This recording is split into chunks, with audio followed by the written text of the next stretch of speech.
Hello, everybody. I hope all of you can hear me. Yes, okay. So, a very good evening and a very, very happy new year to all of you. I bring you greetings and warm wishes on behalf of the Bar Association of Sri Lanka for the new year 2021. Let's all hope 2021 will be a better year where we see more of each other, a year we don't hear of a closure of courts, a year where all of us progress in our personal lives as well as in our professional lives, of course, edified by the wealth of knowledge contributed by the webinars aiming at continuous professional development. Despite the ups and downs of 2020, the BASL was able to host 30 webinars in English and 3 in Sinhala. And we also hear that the Tamil webinar series is also to be launched very soon. So with that exciting news, I welcome you all once again to the 31st webinar, which is the first webinar for the year 2021. The 31st webinar of the series, but the first webinar for this year. So today's webinar is on condominium law, an area of law which is very much in use today and is commonly discussed. Since the law on condominiums and apartment ownership is a developing area of law, today's webinar will be an important and informative one where many issues, rules and regulations, amendments, proposals, suggestions, all of them relating to the subject will be discussed. So without speaking further on the topic, because I believe there are other experienced people who will do that, I'd like to introduce the panel of experts who will be enlightening you on condominium law and also welcome them to today's webinar. Right. We have with us Mr. Jagat Vikramanayaka, President's Counsel. Mr. Vikramanayaka, President's Counsel, holds a LLB from the University of Colombo and a Master's in Law from the University of Wales, UK. He is also an associate of the Chartered Institute of Arbitrators, UK.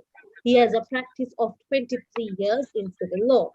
Mr. Vikramanayaka has served in the Executive Committee of the Bar Association of Sri Lanka on several occasions and headed many other committees. He was also the president of the Colombo Law Society one time. We also have with us Ms. Ajita Edrimanna, attorney at law.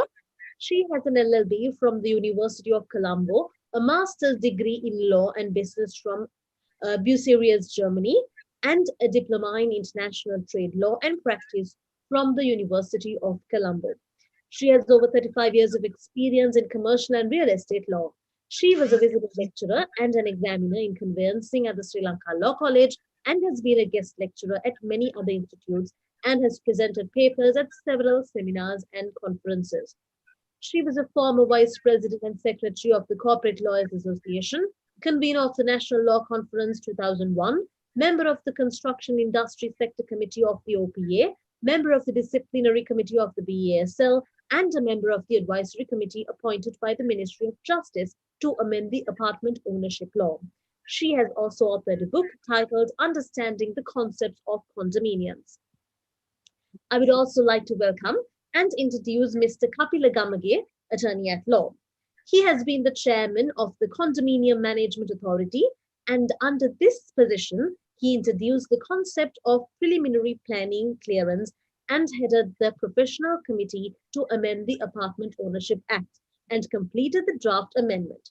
He has also been the chairman of the Board of Review, established under Ceiling on Housing Property Law of 1973, member of the Board for National Housing Development Authority, and a member of the Committee to draft National Housing Policy under the Ministry of Housing and Common Amenities. Mr. Gamage also conducts workshops and seminars on the subject. Next, I wish to introduce to you Mr. Senaka Deseram. Mr. Senaka Deseram has an LLB and an LLM from the University of Colombo and has been practicing in the areas of civil and commercial law for a period of 18 years. He is also an associate member of the Chartered Institute of Management Accountancy for the year 2008. He has been appointed by the Ministry of Justice as the convener of the Advisory Committee for Law Reform on Condominium Law. He is also in the subcommittee for the digitalization of the courts, the commercial law reforms, and the Advisory Committee for the Urban Settlements Development Authority. He is also a member of the Finance and Procurement Committee of the BASL. Mr. Desaram was the chairman of the Junior National Law Conference 2004 and convener of the National Law Conference of 2018.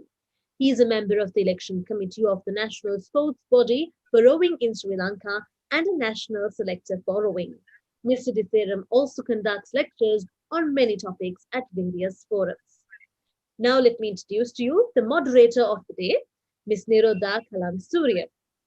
Ms. Nirodha Kalansurya, attorney at law, has an LLB and an LLM from the University of Colombo. She also has a post attorney diploma in banking, finance, and insurance. She has over 18 years of practice and is a former manager for the legal department in Sampath Bank and the nation's Trust Bank. She is also the former head of legal at Associated Motorways and Capital Leasing and Finance PLC. Ms. Kalansurya is also a visiting lecturer at the Central Bank of Sri Lanka. And those members of the bar I just introduced to you will be your panel of experts for the day. Without further ado, we move on to the first webinar of the year, the 31st webinar of the online webinar series. I hope both the panelists and the members of the audience will have a fruitful session. Over to you, Nirodha. Thank you very much. Good evening to everyone. Today, we're going to discuss a timely topic that is about condominium law. In Sri Lanka, with the demand increasing for housing in urban areas, we see a lot of condominium apartments are coming up. As we know, Roman Dutch law applies to the property in Sri Lanka. Simply the owner of the building is the owner of the land. However, this concept changed after enactment of apartment ownership law, and under which it was first recognized registration of horizontal layers and giving ownership to each owner of each apartment. The word condominium is a combination of two Latin words, that is individuality and community. The owner of the condominium property enjoys freehold rights whilst enjoying the other common elements such as car park, garden, and lifts and corridors commonly. And also, as we all know, the Condominium Property Act, the Condominium Property Act number 12 of 1970 was the first piece of legislation enacted for condominium property in Sri Lanka, which was repealed and replaced by Apartment Ownership Law number 11 of 1973, which was amended several times, including amendment of number 39 of 2003. So I would like to ask from Mr. Jagat Kumanayaka, President's Counsel, sir, would you kindly give us an overview of an apartment ownership law? Thank you, Nirodha, and good evening, everyone. So before we get into the subject of condominium property, we need to see as to why we required a special statute for this kind of properties or condominium properties. So if you look at the common law principles, the common law, one of the main principles in common law is a building or whatever that is erected or whatever that is a thing that is attached to the earth goes with the soil. So when there is a building on a particular land, the owner of the land will become the owner of the building as well. But of course, there are certain exceptions to that. If a person goes and improves someone else's land or building on someone else's land, you may be able to recover compensation for that in certain circumstances, but still the building will be owned by the party or the person who owns the land. So the building goes with the land. So the landowner becomes the owner of the building as well. Also, there are three main attributes of ownership. One is, the three attributes are, as we know, it's jus utendi, fruendi, and abutandi. That is, you have a right to possess and recover possession of your thing, of the thing that you own. Then the second one is you have the right to take the fruits of the thing that you own. The third one is that you have a right to destroy or dispose of the property that you own. Now, when you look at these two principles, you can see anything that is solely owned by you, you will become the owner of that. If there is a land, you will become the owner of the land up to the sky, and also you have a right to destroy it. But when it comes to condominium properties, as we know, condominium is mainly, like we need to discuss that also further. But if you look at the condominium as we know now in the present day's context, it's a multi-story building or a building which has more than 2 stories. So then the one property will one floor or the one story will be owned by one person, and the other one could be owned by another person. So whether you can the land, as to how the ownership of the land will go, what is the ownership of the land, to what percentage each person will own the land, these are the things that you need to discuss and you need to regulate, you need to deal with when it comes to condominium property. So the condominium property law, as Nirodha correctly said, was originally introduced to this country in 1970 by Act number 12 of 1970, which was known as the Condominium Property Act, which was repealed in 1973 with the introduction of Act number 11 of 1973, which was later, as Nirodha correctly said, was amended by Act number 45 of 82, 4 of 1999, and 27 of 2002, finally in 2003 by Act number 39 of 2003. Now, when it comes to condominium properties, the condominium property actually starts with the plan. So in terms of section 2 of the condominium of the apartment ownership law, the section 2 deals with 3 kinds of plans or 3 kinds of condominium properties. One is the provisional condominium property, the second one is the semi-condominium property, and the third one is the condominium property. So the provisional condominium property, at that stage, there is only a plan. You don't have a building. You only have a plan, but you still can deal with the property that is designed to be built, which is only on paper at the moment, but which is treated, if you register that as a provisional condominium property, you can deal with as any other property. It's like, you deal with it as it's in existence. So when it comes to a semi-condominium property, the semi-condominium property is, if there is a building, there is a design, there is a building, but it's partly constructed and completed partially. So this partially constructed building, that also can be registered, that is called the semi-condominium property. You have to still submit a plan and get the proper approval, and you can deal with those properties. So once this entire thing is built according to the plan that has been approved, where the proper approvals have been obtained, then you have one building which has several parcels, several different properties within one building, and anyone can own as a separate property. Now, when it comes to a condominium property which has several stories, several floors, will have to have certain common areas or certain common elements. So these common elements will also be owned by commonly. That is why Nirodha said, when you look at the word condominium, that is individual ownership as well as common ownership.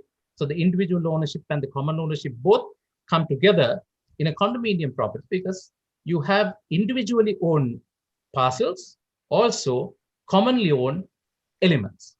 So these two, the combination of these two will create a complete condominium property.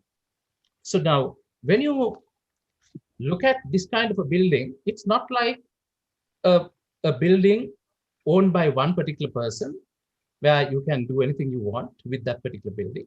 So this is a building where if you do some kind of a construction which is detrimental to the existence of the building, many other parties can get affected by such construction. So you need a kind of a regulatory body for this particular purpose. So within the building, within the condominium property, you have a condominium management corporation. You have the management corporation, which will have certain powers in terms of the law. I'm sure the other speakers will deal with those things. It has certain powers. It can look into certain things, and you will the management corporation has certain duties by the other occupiers or the owners of the property. Then the regulatory body is the Condominium Management Authority, which is known as CMA. So the Condominium Management Authority will regulate this entire industry from one side, and also the condominium properties owned by several people.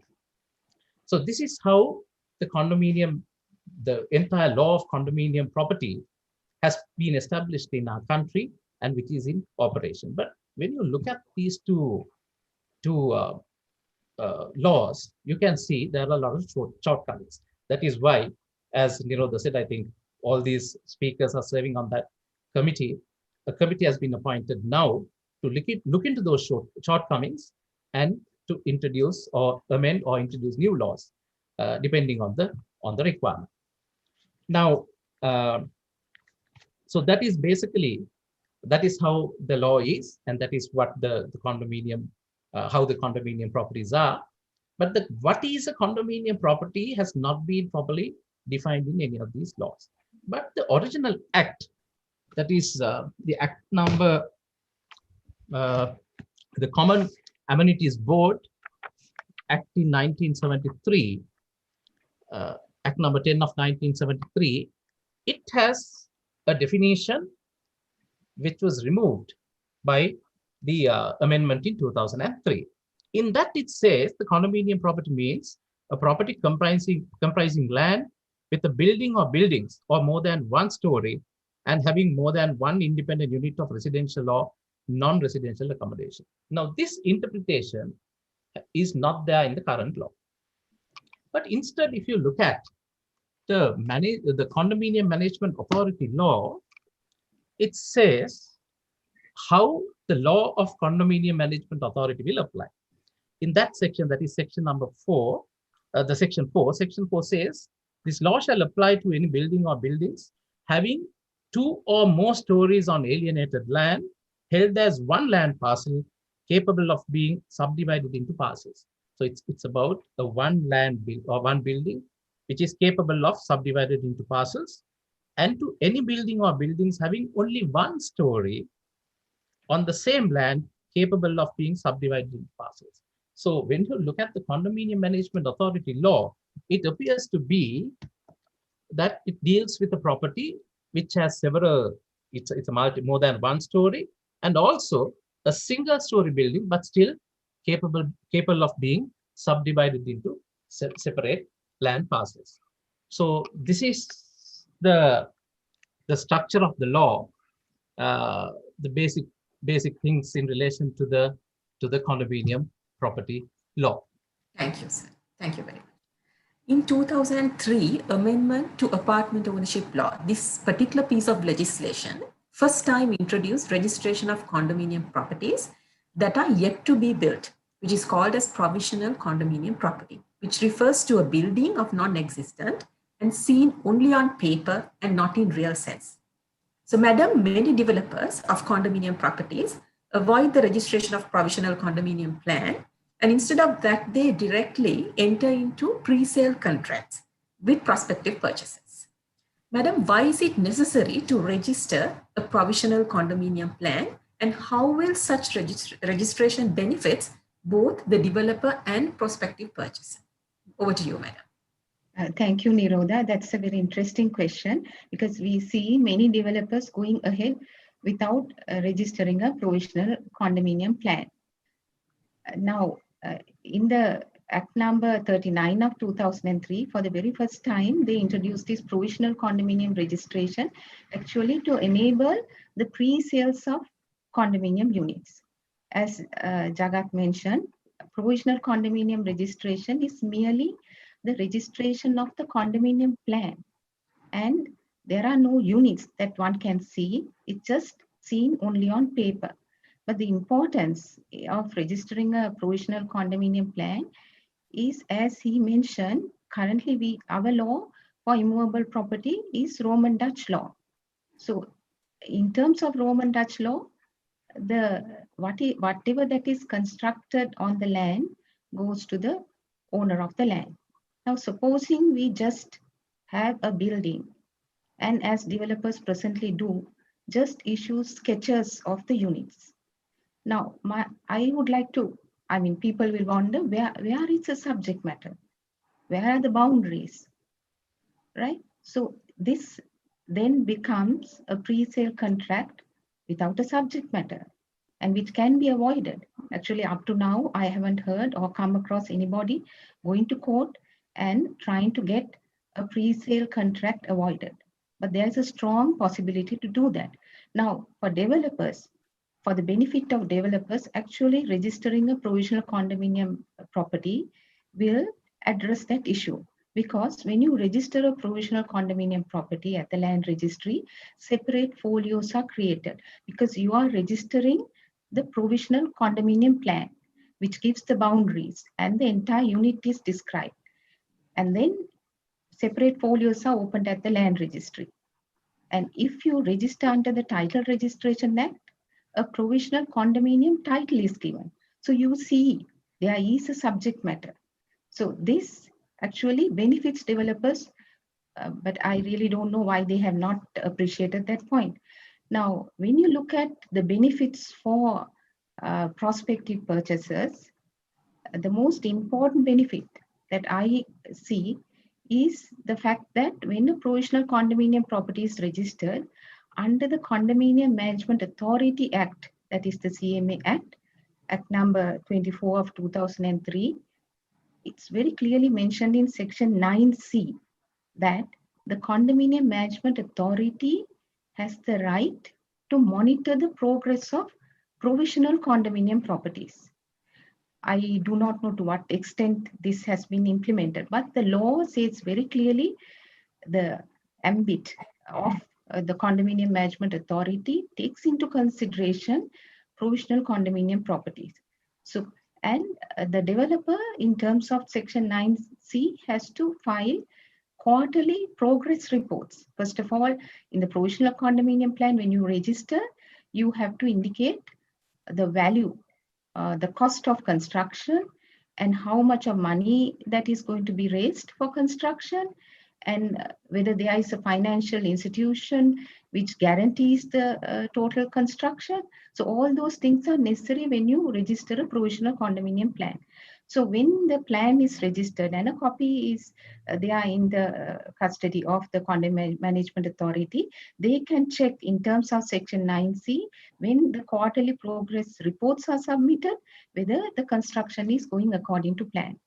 Now, also this section 9C gives so much of power to CMA that if the general manager feels that the construction is not in accordance with the plan, then he has the right to invite the mortgagees, the prospective unit owners, and the developers for a meeting and try to find the reasons for the delay.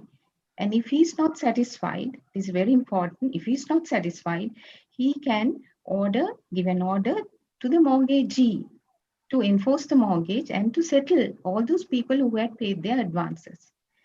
And if he feels that may not work out, this section 9C gives even further powers for the CMA to get the minister, the relevant minister, to vest that property with the CMA. Now, this has not happened so far, but there are so many projects which I have come to know, which are not completed. The funds have been taken over by the developer.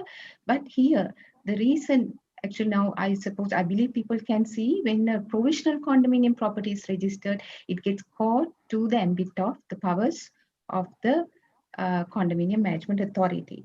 So these are some of the areas, which benefits both the developer and the prospective purchaser, and also a financial lender is also benefited, because when the provisional condominium property is registered, it debars the owner from selling or leasing that property to anybody else, that is the land parcel, other than for mortgage purposes.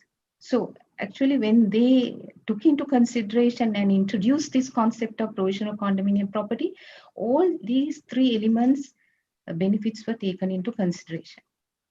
Thank you, madam. Kapila, as the former chairman of Condominium Management Authority, can you briefly tell us what is Condominium Management Authority and what are the approvals that are being given by them? Kapila, over to you. Yes, Nirmal. Yeah, thank you.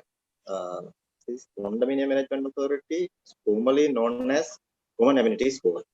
That's under the previous amendment, main act, that is level of 1973. Now, in 2003, and afterwards was Condominium Management Authority. The task is changed, and now it's acting as some new entity. So main parts, there are so many objectives are there in the act, but main three objectives, as my understanding, are: one is to certify the condominiums. Means the Condominium Management Authority has to certify the condominiums according to the condominium regulations. And second one is to maintain the existence and management corporations. That is looking after the management corporations. And third one is resolving disputes among the condominium stakeholders. This first part, certifying condominiums, means when a developer is handling a condominium development, roughly he has to get around 30 or 31, 32 approvals and clearances from various institutions. Once the construction is over and obtain the COC for the completed building, it means the relevant building is with Sri Lankan building requirements.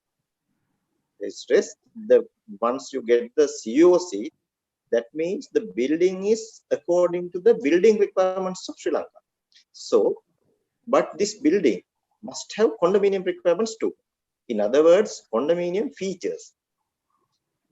This checking, this confirmation, this certification is given by the Condominium Management Authority. Generally to get CMA approval, you must have the COC for the building. Once you get the COC, you have to prepare the condominium plan and describing all condominium features, all common amenities, common elements. Then CMA committee will examine the plan and approve that particular building is suitable for a condominium living.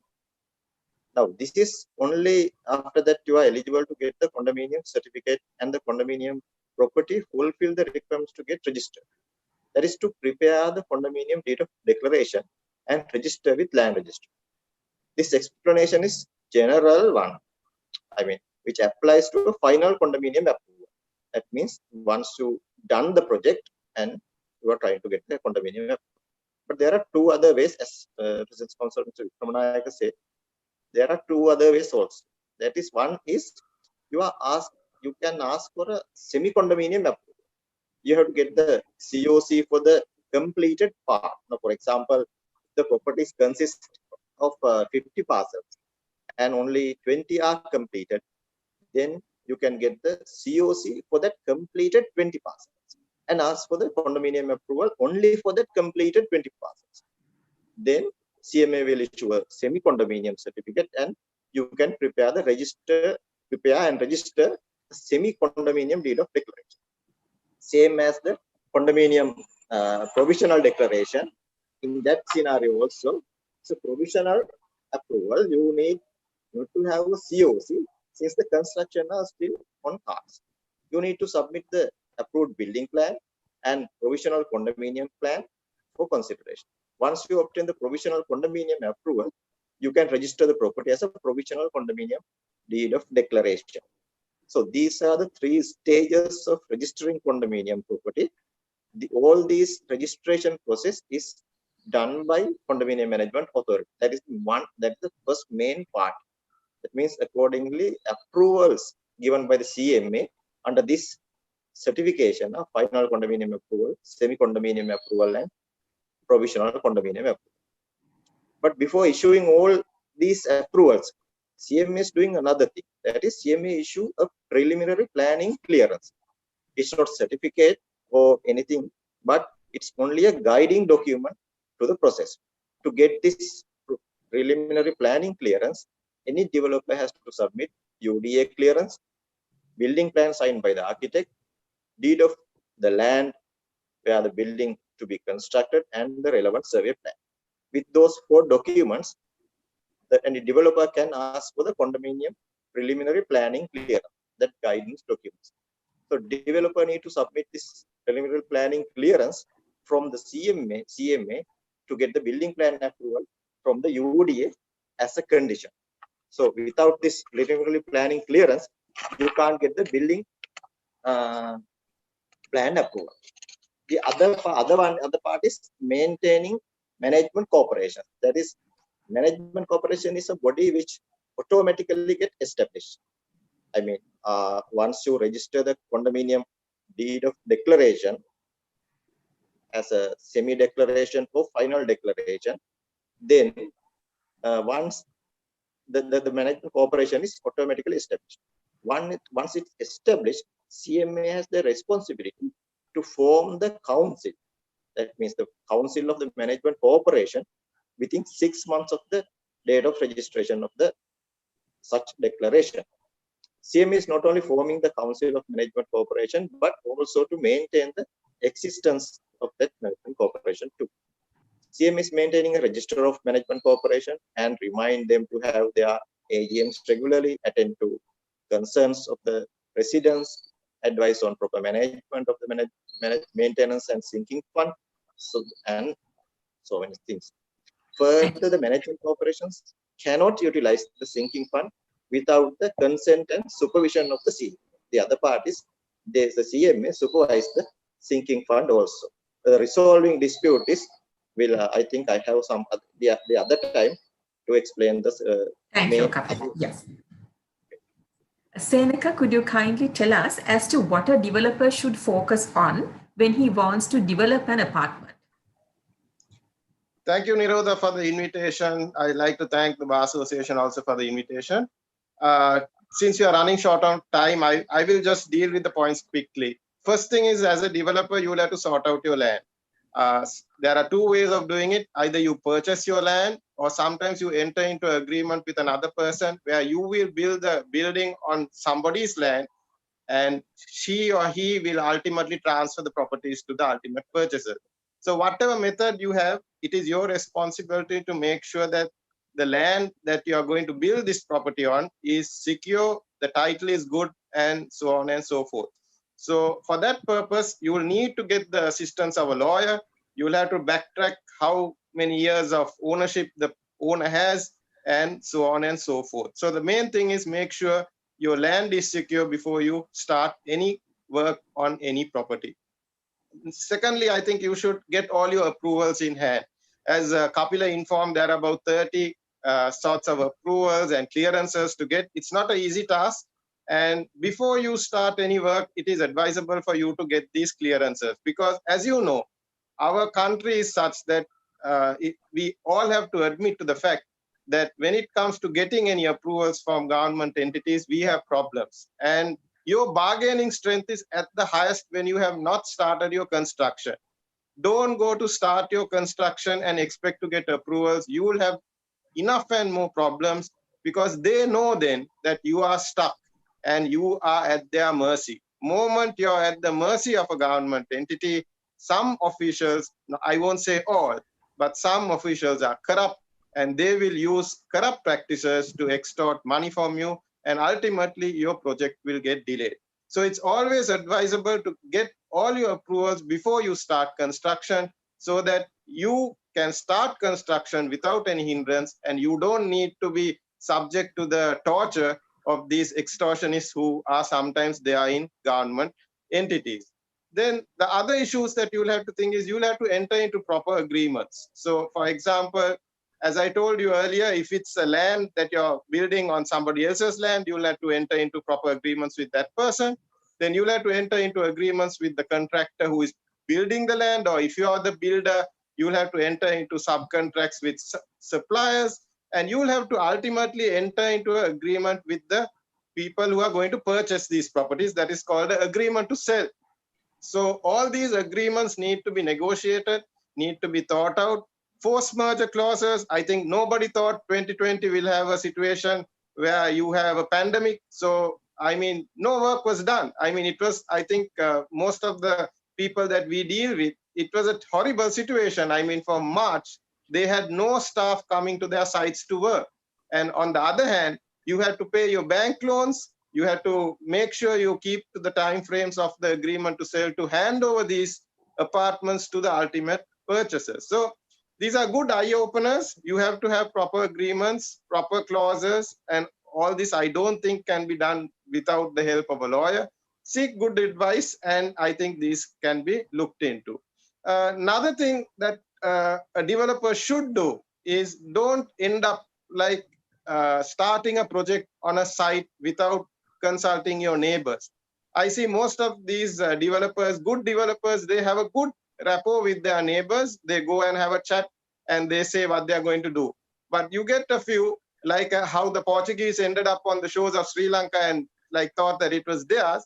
They just come there with the piling machines and start work. If you don't have a good relationship with your neighbors, I'm telling you, as a developer, you're going to have a horrible time right throughout the construction. As you know, as a developer, this construction goes on for a few years. There were situations where, as neighbors, we have represented them. We have gone to courts. We have got orders preventing construction from taking place. And for a developer, a delay in construction is a terrible thing because you're incurring costs. You're running that site. You cannot work. The building is at a standstill. Your time frames are all going to go haywire. You will not be able to hand over the project on time to the developers. And it is only going to make a mess of things, including paying legal fees for unwanted legal costs. So dealing with your neighbors is an important aspect, especially if you are doing projects now in Velavatta, Mount Lavinia. There are associations that are ganged up against apartment complexes because of the issues that they have. Though another thing is you have to, as Ajita said, it is important that you register this provisional condominium plan. It has its benefits and it has responsibilities for a developer, but I think the benefits are more. For example, there was a client that I was dealing with, and the particular person, the neighbor, got an enjoining order preventing the building from coming up on the basis that the approvals were not got. And all of us know that most of the time these projects are, three-sided with neighbors and one-sided to a road. So we managed to show that provisional plan and say, okay, the issue is with regard to one side of the building. Let us continue with the building with regard to the other sides of the building. So in the particular case I'm referring to, they had almost finished construction. So we managed to go on with the the construction process of the building, not interrupting the enjoining order that was got. We managed to vary the enjoining order so that we can continue with construction on the other areas, not affecting the person affected. And by that, we were not adversely affected by these court orders. So it's good to have this provisional plan, and it's also easy to market your product because you have this provisional plan. But unfortunately, as Ajita said, this is not a practice that is adopted. So that is one thing that can be urged. Also, stick to your time frames. Now, for you to stick to your time frames, this is a multiple thing that you have to keep your construction going. You have to get your funding coming. If it's a bank, your bank will have to provide you the funding. If it's your stakeholders will fund it. Because if you do not stick to your time frames, the people who have purchased the apartments in your complex is going to lose confidence in your project. And I have seen situations where if there is a delay in the project, 1-2 months delay, everybody loses confidence in the project and nobody is going to give you any money thereafter. Thereafter, it's a vicious cycle to you. You have no money, you can't put up the project. Since the project is not coming up, people are not going to finance you. So there are buildings in Colombo, quite well-to-do developers at one time. They started off with big names, big backing, but they are stuck. because the loss of confidence of the people in the project has led to their situation where they can't complete the building. Yeah, Another important aspect, two more things I'll tell in brief, Nirodha, the handing over process. As a developer, it is as soon as possible, you must hand over the building to the purchasers. Otherwise, you have a what you call streak of expenditures, security, maintenance, all done on your cost on behalf of the people who are living there. So it is good, set up that management corporation as required by the law. You're supposed to do it within a time frame and call the CMA, quickly set it up, get the owners to pay for their expenses and exit the building as soon as possible. Please also be aware, as a developer, you will have unforeseen expenses, and you will have to keep a budget for that. Don't think that those are factors that will not crop in. And make sure that you attend to them, because otherwise the adverse publicity given to you as a company, as a developer, by the owners themselves will be a death nail on the coffin for any of your future projects. So I'll leave you with that, Nirodha, for the moment. Thank you, Senaka. So we know that there are two types of registration systems in Sri Lanka. One is registration of documents ordinance, and the other one is registration of title act. Madam, what are the main differences in registering a completed condominium property under the registration of documents ordinance and the registration of title act number 21 of 1998? Yes, Nirodha, before I touch on that, I just want to mention one little thing, a very important point relating to what Senaka mentioned. Of course, developers, when they acquire land, they are putting down, investing a lot of money. So sometimes they get stuck because they want to quickly go ahead with the project. So as Kapila mentioned, there's this document called Preliminary Planning Clearance.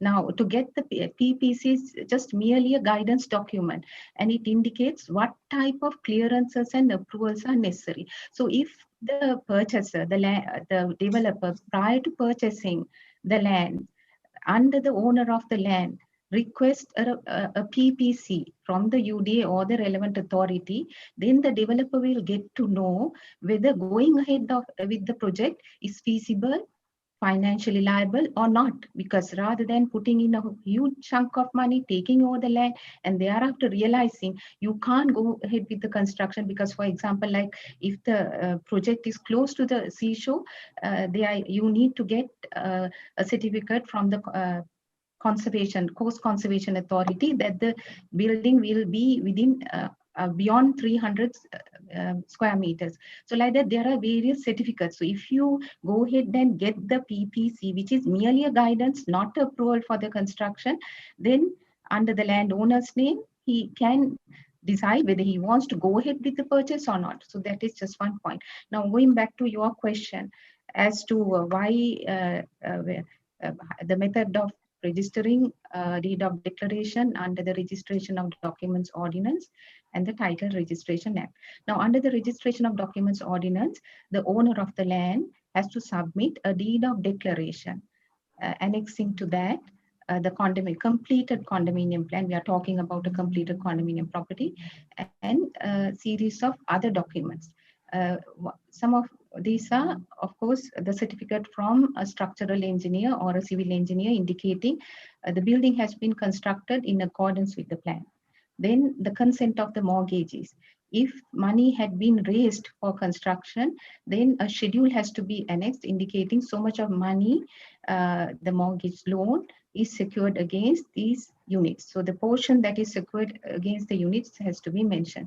So now that under registration of documents ordinance, the deed is submitted to the land registry, and when it is done, separate folios are opened up.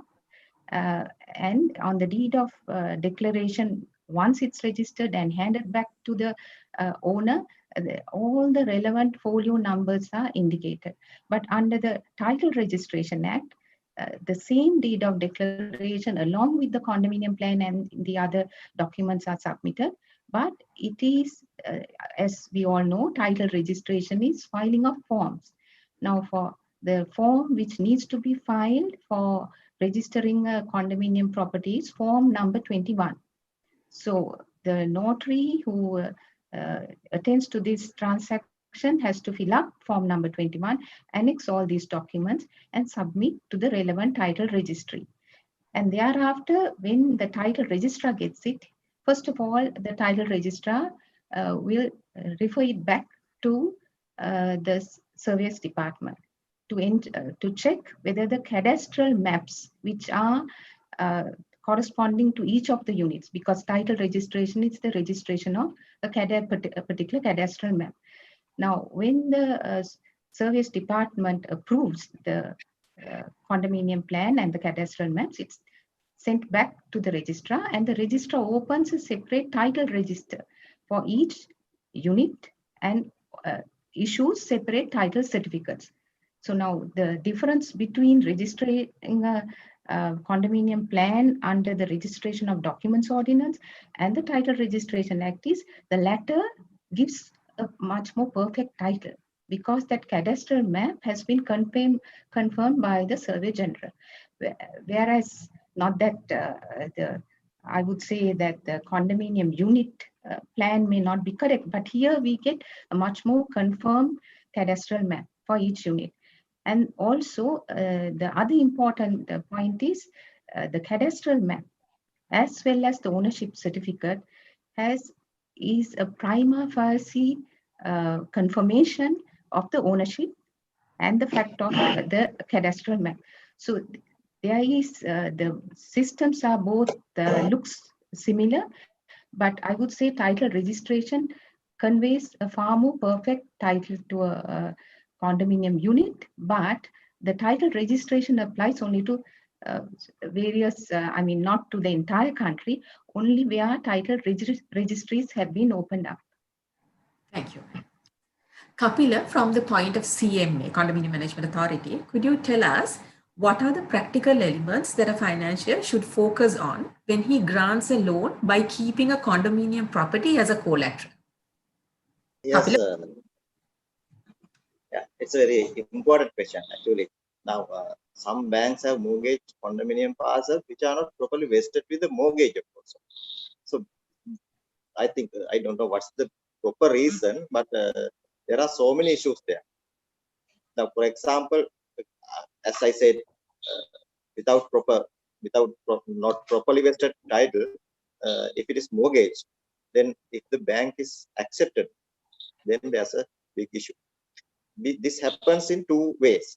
One is now we up to this point we were discussing the importance of registering provisional condominium plan and provisional condominium declaration. I 100% agree with them. I 100% I'm also for that. But these are the mistakes by this provisional and provisional condominium declaration registering, and sometimes happening by once the semi-condominium declaration is registered. Now, for one, now first example is when someone condominium parcel, someone register the condominium provisional condominium declaration, then if that project contains 50 units, that means that the land registry has 50 separate folios for that separate 50 units. So, but our condominium law is very clearly say that referring to this condominium provisional declaration, you can't sell the property, you can't give the property, you can't gift the property. Only that this provisional condominium declaration is only for the purpose of mortgage or for the purpose of sales agreement. But we see some project, they have given the title deeds by referring to this condominium provisional declaration. Then the act says that complete title is not vested, and it says it's null and void. So the sale section 9C says the sale, lease, rent, or any other disposition by this provisional declaration shall be null and void and have no force or effect in law. But in some banking institutions, I've seen them, it was recognized as a property for to get mortgage and release money to the mortgage. It's one big thing we have to attend. And the other thing is when a mortgage is executed, the condominium property may have covered with an insurance, but later the management corporation can decide by a unanimous resolution to not to continue such insurance cover. That means when, I mean, in other words, when the property is mortgaging, it has the insurance cover. But management corporation can decide by unanimous resolution to not to continue that insurance cover. So this new decision is not known by the bank. But according to section 20L, bank has the power even to vote in such a resolution. That means, but to get that authority, bank has to notify its interest to the management corporation under section 20L. That means without knowing of the mortgagee, the condominium management corporation cannot make such a resolution.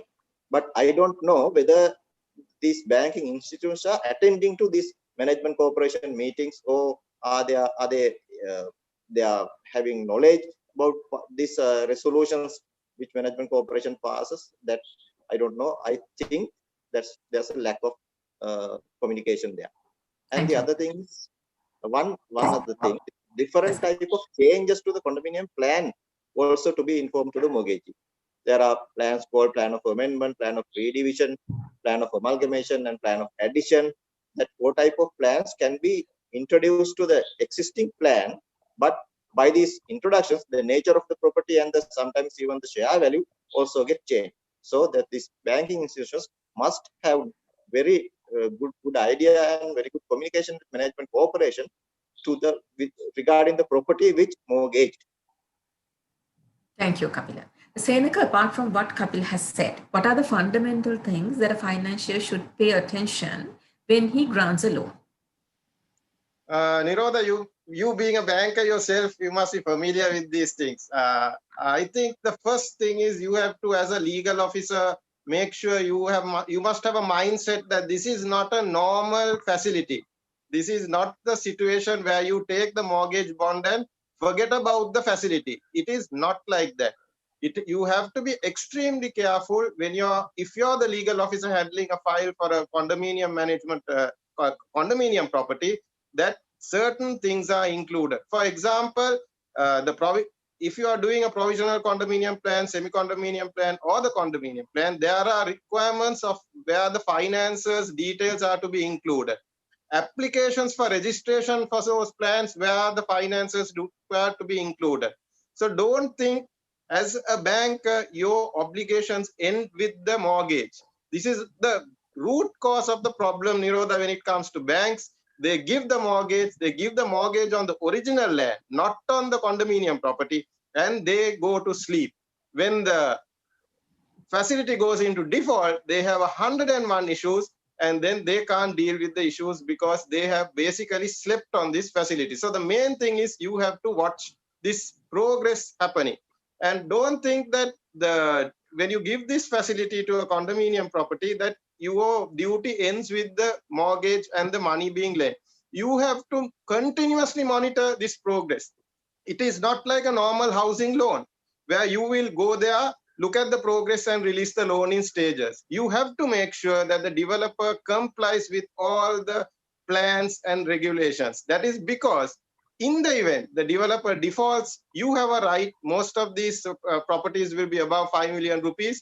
You will execute the bond by way of parate. And if you don't monitor these buildings and the builders build without proper approval, you will have an unauthorized construction on the land. You will execute parate on an unauthorized building, and ultimately what happens to most of these banks, it has happened, Nirodha. I'm sure you must be also familiar as a banker. They have been proud owners of unauthorized constructions, not done by them. Ultimately, if you have a smart man who has purchased these properties, they will get you to do the development because you are the owner. They will push you to get approvals and all that when you're a licensed finance, when you're a licensed commercial bank. Ultimately, you will be doing not banking, you will be doing apartment building. So you have to be careful as a legal officer when dealing with this sort of situation. then you have to watch the condominium deed of declaration. If your mortgage has not been discharged, if your facility has not been paid, the declaration must set out your mortgage. Most of the developers, not the good developers, I am referring to the bad eggs, they don't mention your mortgage in the declaration, or your mortgage is not set out anywhere. So if somebody looks back in the folios, your mortgage is there in the original land, but it has not been referred to in the condominium section. As you know, Nirodha, when a condominium property is registered, they will close those folios with counter references. When that transpires, the bad eggs, they will not mention your mortgage. So people who buy also will not see your mortgage. So that is a problem. The another thing that happens is make sure that your security is well taken, because take personal guarantees from directors as much as possible, because sometimes the project will go bust. They have handed over this property to their purchasers. You have a building with about 30 people in it who are not your customers. You have no relationship to them at all. So as you know, once you execute parate, you will want possession of this property, otherwise it's worthless to you. And that you do by going to the district court. And when you go to the district court, we have had practical experience. There are 30, 40 people occupying that building who is not your customer. That is the purchaser of the apartment holder. So if they are giving over possession of this building to the purchaser, make sure you have a good security mechanism where your security is secure. One way how we do it is we remortgage the units once a declaration is done, so that you don't hand over possession of apartment unless your mortgage is discharged on that particular unit. As you know, Nirodha, there is a lacuna in the law. What happens to the original mortgage when a condominium deed of declaration is registered and the condominium plan is registered? As you know, section 9 and 7, if you read it, it will say that the original land will be broken up into a condominium property. But nothing is said there properly what happens to the mortgage. So there is a bit of a lacuna there that I think nobody has still addressed in a court of law. But we don't need, as a banker, where you are the person who will be going to court to interpret that section. You make sure that your security is fine and get your properties, but the individual units mortgaged in your favor. When you are doing that, if you can do that, you get the fast moving units first. Get those fast moving units, I mean the 2 bedrooms, the 1 bedrooms, those move fast. So get the mortgages on those and secure your amount that has been taken. The developer also is happy with this process, because what happens is the original mortgage is then done away with, and you mortgage respective units to match your value of the facility taken. From the developer's point of view, he has a free set of units and he has a mortgage set of units. So it is up to you to get the ones that are moving fast, so that the developer will come behind you to release the mortgage and pay your money. Thank you, Sir.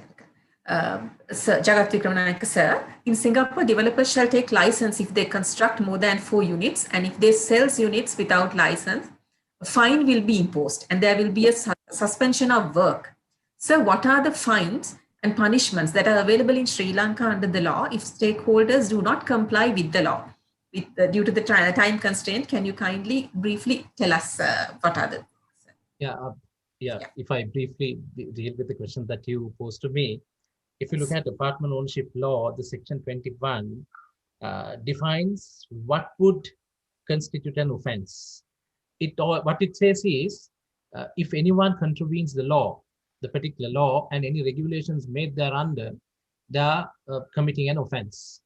And if you look at the punishment, it's actually under the apartment ownership law, it's 6 months, 6 months jail term, and a fine of 1,000 rupees, additionally 100 rupee fine.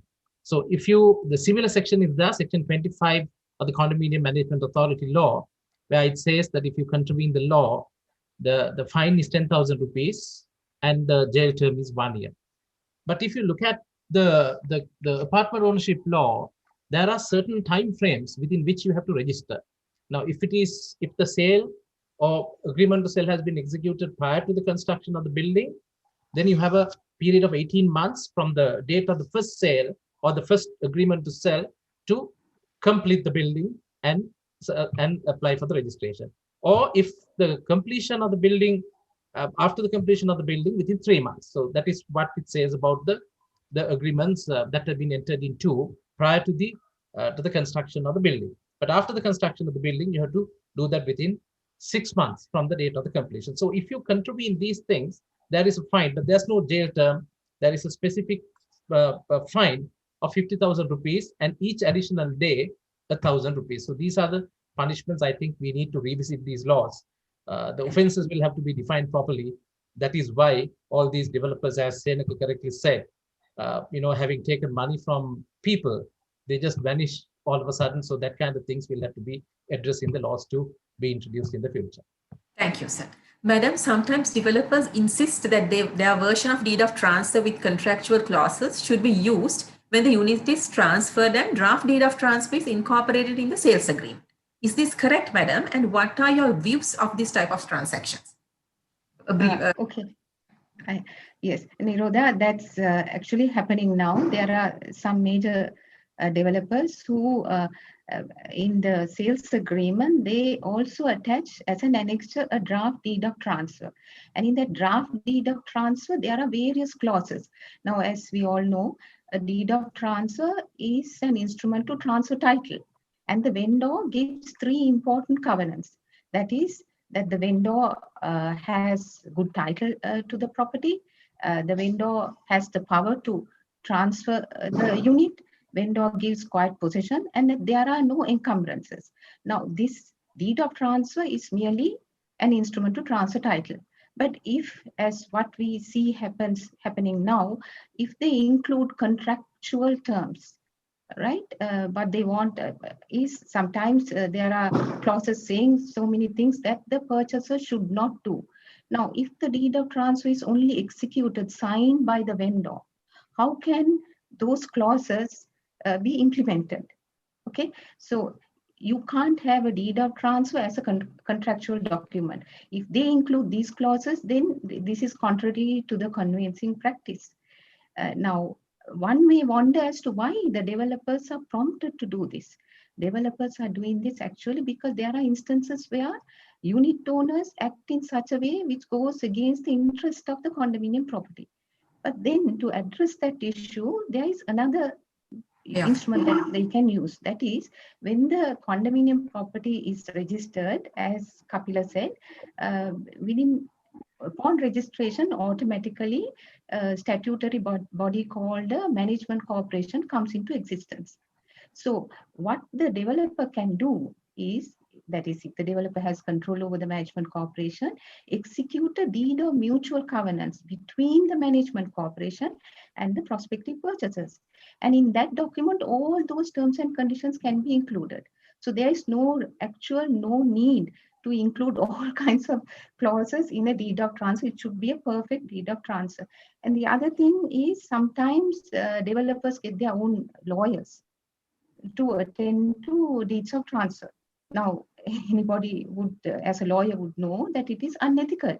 How can the developer's lawyer, who is supposed to safeguard the interest of the developer, also at the same time safeguard the interest of the prospective purchaser? It's a conflict of interest. So if the developer's lawyer has completed all those duties which was assigned to the developer's lawyer, then if that matter is closed, then of course, and the purchaser wants to retain that lawyer, then well and good. But still, in my opinion, I would think such a lawyer must openly, be transparent and say, look, I was the developer's lawyer, and if you have no objection, I can attend to your deed of transfer. And if that consent is given in writing, then I would say it's ethical. So those are the matters which one should address. Thank you, Madam. Kapila, we know that disputes can be arising between developer and purchaser, and even among purchasers as well. So if management corporation turns a blind eye to these problems, where can they go to make their complaints? And also tell us what is the dispute resolution mechanism at CMA, and if parties are unsatisfied with the decision of CMA, where can they make an appeal? Kapila, we need a brief answer for that. Yeah, Anuradha. Now, this is the third part of CMA.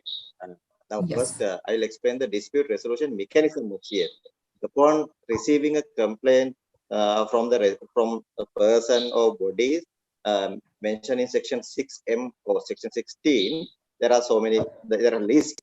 Then the CMA is calling for observations from the other party within 14 days time.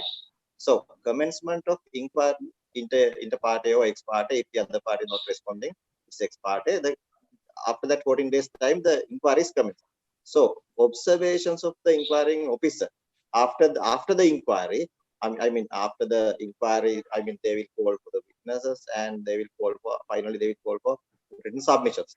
Now, considering all these things, the inquiring officer will submit his observations to the general manager of CMA, and general manager of CMA, by referring to that observations, he is the person who released the order.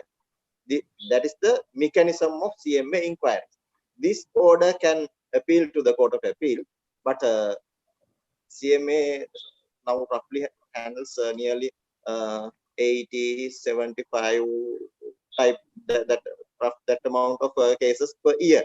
So this is the mechanism, and the things. If you grant me time, then I can say who can make complaints. Now, for example, the management corporation, management corporation, and the owner or owners, there can be dispute. And management corporation and the occupier, owner and purchaser, owner and mortgagee and prospective purchaser, mortgagor and mortgagee of the condominium parcel. These are mentioned in some section 6. And owner and occupier, one owner and the other owner, one mortgagee and the other mortgagee, owner and prospective purchaser. These are mentioned in section 16 of CMA Act. These are the persons who can make their complaints against that mentioned list to the CMA. Thank you. Thank you. Senaka, what are the basic elements that a purchaser should focus on when he buys an apartment? Very briefly, can you kindly tell us? Yeah, just give me a little bit time on this. The first thing is, if you are going to buy an apartment, I think you must have a mindset to go and live in an apartment. You must be able to live with others without fighting. You must be in a mindset to contribute towards the utilities of that. If you are not willing to do that, I think you should not go into an apartment, because you will be a problem to the others as well. Then the other thing you have to look into is know your developer. Now, I think sometimes this industry has come to such a state that you don't look at the property you should buy, you should first look at the developer. So you must find a developer and then look at the property, I think. But know your developer. I'm not saying that all developers are bad. If it's a first time developer, make sure you know what is happening, because there are instances where we have had situations where all the directors have left the country and there is nobody to even deal with the complaints that have been made against the developers. But be that as it may, there are some very good developers. They have done a fantastic job. So know the industry. If you are going to buy an apartment, look at the developers who have done a very good job. As I said, go to them, you won't have a problem.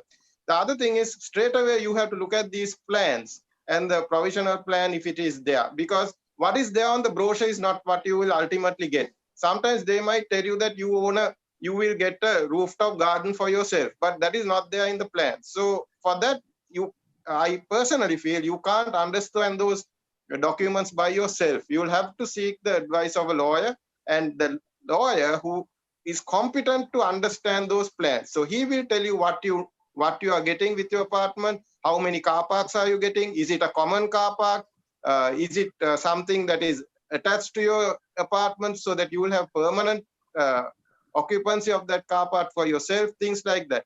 Then know the mortgages. Most of the developers will not tell you what the mortgages are on the property. That is another thing you need to check. Ultimately, what happens, there is a particular case that we are doing where the bank, as I told you, they have executed parate on the property and you don't have the money, the developer is not there, you are only confined to a scrap of paper with an agreement saying that you will get an apartment in 2021, and that is not going to take place. So know the mortgages that are there, ask what is happening and look at what is happening there. Also, as Mrs. Adita Edrimana said, do your contracts properly. This is not a situation where you are getting a credit card from the bank. negotiate the contract, look at the clauses, ask them what is happening, pinpoint. There are situations where developers, I'm not telling of the good guys, the bad guys, have sold your apartment to even another person. So get them to mark it out. What is the apartment? Show them the apartment on a plan or whatever that they're showing. Otherwise, you won't know what you're doing. Then afterwards, if you're a person who has bought an apartment from the very beginning, the handing over process is very important. Make sure the developer hands over the project to you properly. And in those circumstances, how monies are going to be allocated. Set up that management corporation. Now, I see most of the small management buildings, they are getting retired people just to collect money into their personal accounts, and they are managing this. This is totally unsatisfactory. Set up that management corporation, appoint the committees, and contribute towards your building. Ultimately, if you are not going to contribute, if you are not going to maintain the building, it's going to be an ISO. And as I have told in other forums also, you can't blame the developer 5 years down the line if your building collapses. You see many buildings in the coastal area, there is very poor maintenance. The problem, Nirodha, is the owners themselves have been given the power to ascertain whether what they should do in a building, in maintenance. So if you don't want to contribute, if you want to be penny wise and pound foolish, if you don't contribute, you're not going to have sufficient funds in the sinking fund to do any repairs. The law is very nice. I should say it has been, so you contribute monthly towards the sinking fund. So with the gradual aging of the building, you will have a very good fund. But what is happening now is nobody is contributing to these funds. And ultimately what happens is the building will one day collapse on you, and it will be a time to regret after that. I'll keep it for that at the moment. Thank you. Now we have to open the floor for the questions. Madam, the first question, please explain how to charge maintenance fee for buildings which has no COC or deeds. Okay, now if there's no COC, that means the condominium property has not been registered. Because to register the condominium property, one of the most important documents is the certificate of completion. So if there's no COC, then you have a situation where the developer is controlling the entire property.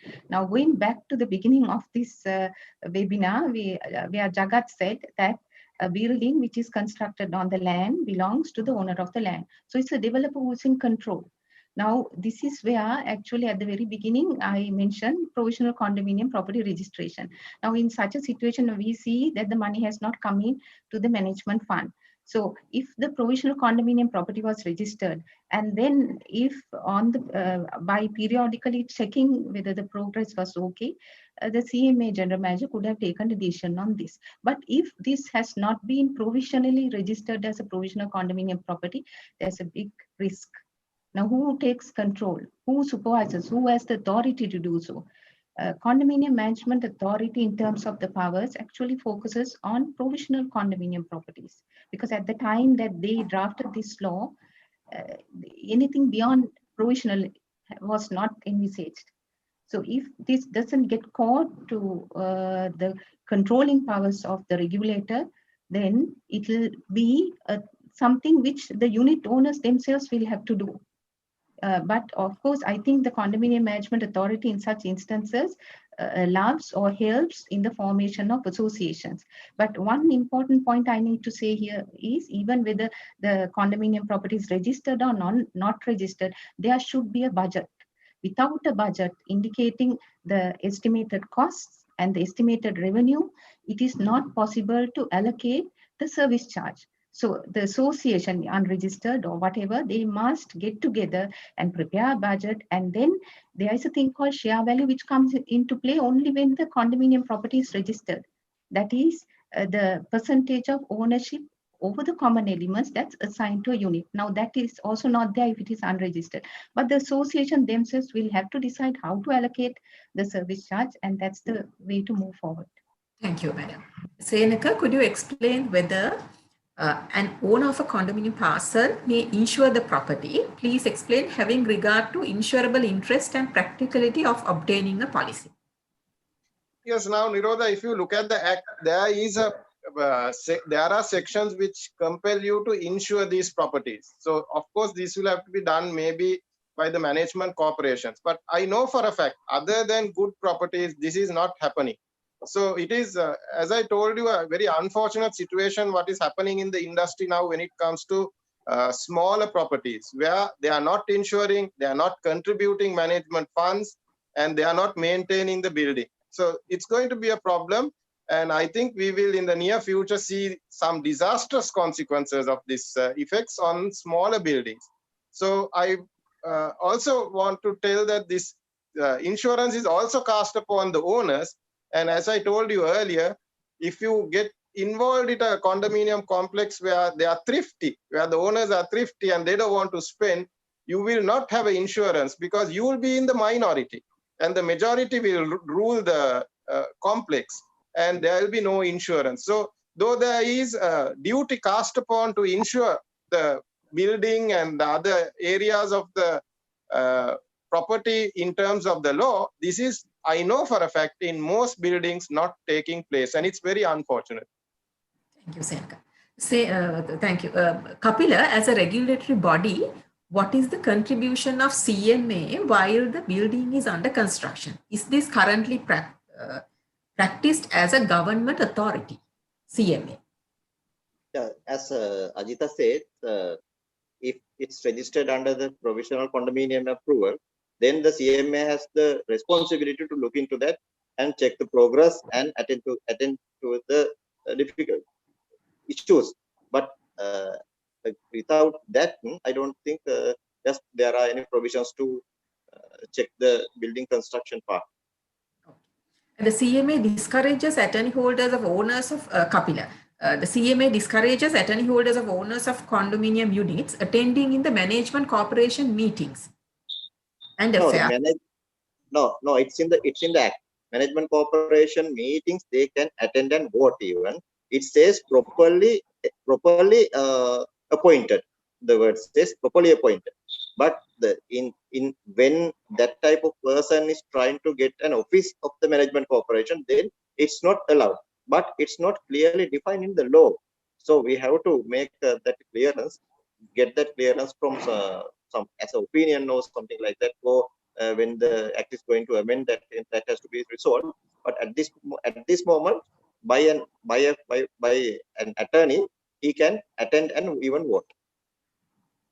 Senaka, will Act number 24 of 2003 apply to condos coming up in Port City of Colombo? Port City, Nirodha, as far as I know, the legal draftsman's department is having an act on it. So it's in a bill stage. So I don't know what provisions will be there with regard to the Port City project.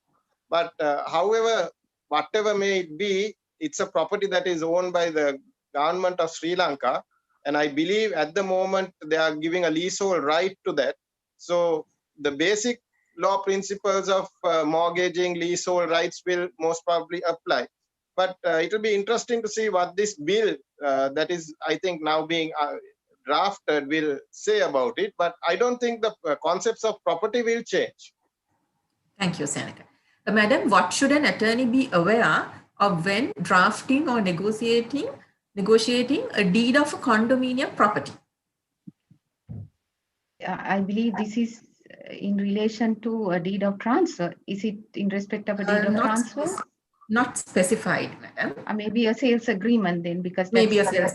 Okay. Yes. So in a sales agreement, we see we have to actually accept the fact that the developers, it's one-sided. Actually, what we see these days, the sales agreements that are given for the execution by prospective purchasers is heavily supporting the developers' rights.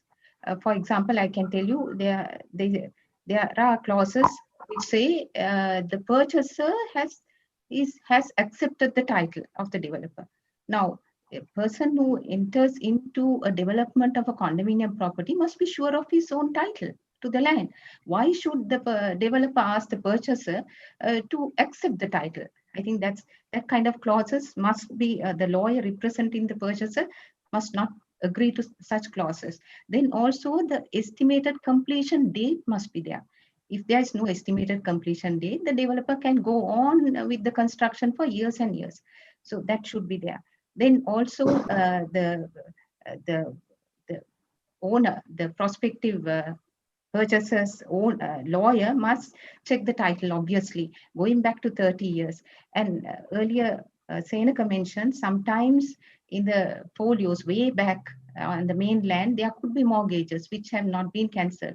But those mortgages gets attached to the units even after registration, even though it's not specifically mentioned anywhere in the act, it gets attached. So the developer, the prospective purchaser's lawyer must do a proper search and then request for a deed of release. So that part also must get into the sales agreement. There are various other things. I think we are running out of time. So I Yes, will. madam. Thank you, madam. Jagat Vikramnayak sir, usually property developers enter into sales agreement for sale of units with prospective buyers before the construction begins. If the land is mortgaged to a bank and developer defaults, and if the bank acquires ownership, what remedies are available to those buyers who have paid advances? I think this question, as far as I can understand, is arising out of a situation where the land has been mortgaged. Land has been mortgaged, and thereafter the main land is mortgaged, and now they enter into sales agreements with the prospective buyers pertaining to the units to be erected on the land. Now the issue is, once I think the answer came out from Ajita, when there is a mortgage of the main land, that particular mortgage gets attached to the units once the units are developed, once the units are built. So therefore, I personally think when you're, this is why I think, as most of these speakers spoke a while ago, you need to check the title and see at the time of entering into the sales agreement, what kind of agreements what kind of mortgages there in existence pertaining to the mainland. You need to have a look at it. So if you have missed it, like, there is no way that you can enforce the contract. And the bank, as Senaka explained in detail, the bank probably will, at the end of the day, after going for parate, take over the position of the other particular unit. So you need to look at it first. If you have, if the developer has entered into or executed a mortgage over the land in favor of a bank, then you need to know the particular construction also will be subject to the same mortgage. So the buyer probably will have to file action for damages against the developer, because there's nothing that you can do, because you can't enforce that contract since the contract is subject to the mortgage. Thank you, sir. Kapila, just add to what Mr. Jagat Vikramnayak said. We had a situation like that, and I was representing a bank, and as an alternative to what Mr. Vikramnayak said, where you sue for the contract, since most of the monies were not paid by the apartment purchasers, we made a complaint to the Condominium Management Authority, and we had some good officers there who helped us to solve the issue out by the fact that they managed to form an association. They collected the monies which were due, and they paid it to the bank, and we discharged the mortgage and wrote the property in their shares to the owners, that the purchasers of the property. This we did purely because we couldn't find a developer. The developer had vanished. So we managed to do that, but I should say it's not a great method of resolving this problem, but it was satisfactory to all parties. And hats off to the CMA who facilitated it and gave the necessary teeth to have that inquiry. And there was an officer, I think, by the name of Mr. GTS Perra, and I like to mention his name because he really spearheaded it. And we managed to come to a solution that is acceptable to all. Thank you, Senaka. Kapila, parking is always common. Some purchasers insist to put marked, designated parking. In that event, can it be given particularly parking for purchaser? Can we mention in the schedule of the deed about the allocated parking slots? No, yeah, there are two types of parking. That is, one is common parking, and other one is parking is given as an accessory parcel. So it's in the deed. When it's common parking, normally management corporation control is at comfort basis, and also they can under additional bylaws, they can divide their parking lots among each other also. That can be decided by them. That is in the common parking, but in when it's come to the accessory parcels, I think it's very clear. Thank you, Kapila. Madam, are there any restrictions for foreigners to purchase condominium units? Can they now purchase any unit in any floor after the amendment of land restriction and alienation ordinance? Yeah, this land restrictions of alienation, the act was amended in 2018. Now, subsequent to that amendment, a foreign purchaser, a foreigner can acquire condominium units from ground upwards. There is no restriction regarding the unit, but subject to the money, the entire value is paid upfront through a foreign remittance. So that is the most important requirement. Now, if the money is sometimes there are purchasers who are also Sri Lankans, they hold properties, but they are foreign citizens. So they are wondering, why can't we sell our property and pay the value, the sale price of the unit? Now, if they are a foreigner, okay, if they haven't obtained dual citizenship, then the money must be a foreign remittance paid upfront. Thank you, madam. Kapila, if a person wants to convert a twin house to an apartment, what is the process that they should follow? And later, if they want to convert the apartment to a normal twin house, are there any provisions to do that? Very quickly, could you explain it to us, Kapila? Yeah, for first question, answer the question, first question is the same procedure. That means he has to get the COC, and after that, even to that 2 units, he has to get prepare the condominium plan and ask for the condominium approval. After that, has to prepare the condominium deed of declaration and register it, and that is then it comes as condominium to units condominium. But when you need to come back from the condominium to a normal situation, there are no provisions in our law. Still, no provisions in our law except section 20Q that deals with the destruction of the entire property, and I mean that's making it as a normal land. That is the only way. Thank you, Kapil. As we are running out of time, I would like to ask from all the panelists, first from Jagat Vikramnayaka sir, as we all in the amendment procedure in the that committee. So, sir, do you think that apartment ownership law has to be amended? If that is so, what are the areas that you suggest to improve? Nirodha, I don't think we have time to discuss the entire requirement. Yeah, very briefly. No.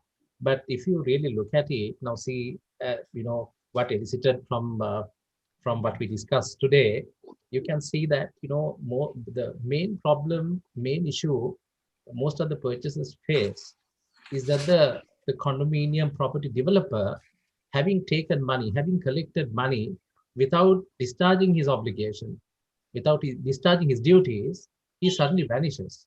So you can't find the directors of those companies, you can't find them, and people have paid money. So then when you realize the property, the original land has been mortgaged to some financier. So this kind of issues we actually cannot properly address through the law that we have in place at the moment. And also, though the CMA is vested with so much of powers, if you look at it, like the CMA can call for documents, CMA can summon the management corporation and hold inquiries, can look into the affairs, financial affairs, everything. But yet, the CMA sometimes is politicized. So we need to, I think, make a proper independent authority to regulate this entire industry. As we see, a lot of people depend on that.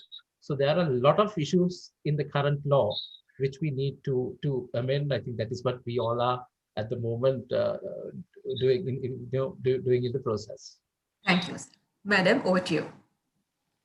Yes. Now, as we have explained earlier, the most important thing that I see requiring as an amendment to the law is change in section 3.2, which does not make it mandatory to register a provisional condominium plan, because the phrase that is used here, it says that it becomes mandatory only if there is a completed building on the land parcel.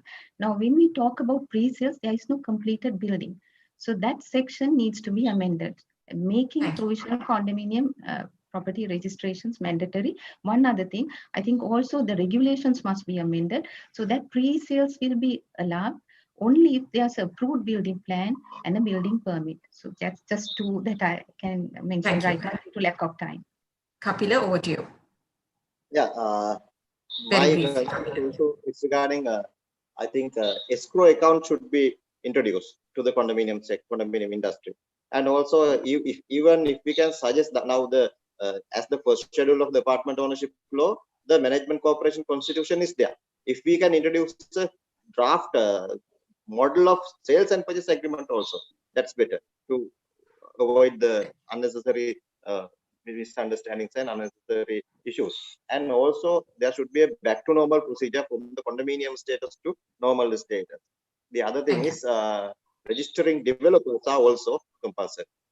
Thank you, Kapila. Senaka, if you have anything to say. Without overlapping on what anybody said, I think one area that another area that should be looked at is mixed development. For example, going forward, you will have an office complex, residential complex, a supermarket, a car park, all in one building. I think that sort of thing is not envisaged in our law at the moment, that we need to know. Nirodha, with your time, may I be also permitted to tell this? I think all of us are in a committee with regard to these changes, and we are discussing all these things. I think all of us have been discussing about 22 points to amend. There is a email address if anybody is interested to say anything what they like with regard to suggestions of this law. I will just spell it out to you all. It's apartmentlawmog@gmail.com. So I will just spell it out. apartmentlawmoj@gmail.com. Sorry to take your time, Nirodha, on that. I thought since we are all in the committee, any suggestions can be referred to that email address, and we will have a look at it. Thank you. Thank you, Senaka. Due to the time constraint, we have to conclude the session. I thank the eminent panelists who joined with us today. And also I thank Bar Association of Sri Lanka for organizing this webinar series. And there will be another webinar on next Saturday and also a Sinhala webinar on next Tuesday. Thanks for joining with us. Wish you all a very happy new year. Stay safe, take care, good night.